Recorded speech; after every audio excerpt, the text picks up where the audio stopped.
Hi, I thought I'd do a quick tutorial on doing the collar that is from the dress in this book, which is a lovely book, highly recommend it.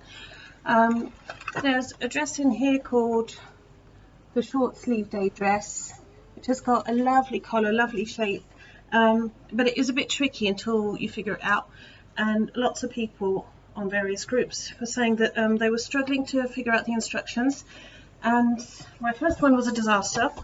My second one was much better, and my third one I was like, yeah, I can do this. This is actually really clever, and I still think it's really clever. But anyway, I thought I'd do a quick video to try and help. And then somebody else said, could you please do a video on the whole dress? Which I'm not sure I'm going to make it that far, but at least I can help you make the bodice, because most of the bodice is actually pretty much the collar anyway. So right, so first obviously you're going to cut out your pattern, and the reason why I'm starting with this is because I mark the pattern a bit differently than what the book and what the pattern suggests, and I find this a lot more helpful, and it really clarified a lot of things for me. So because of copyright and all that, I'm not allowed to show you the actual full pattern pieces, but I can show you bits and what I'm actually doing to make things easier. So the main difference is that on the pattern there will be, so this is the pattern where I marked. I'll just hold it so I'm not showing you everything. There will be on the pattern bits where they say put a big dot where the zipper goes. Now for me that's not helpful at all, so what I do is I actually snip into the fabric within the seam allowance. That way that mark's not going to move, it's there, and I can see that both bits of fabric, when they need to match up, actually truly match up, instead of trying to superimpose, you know, a dot that I've chalked on, which I can't see through the fabric obviously.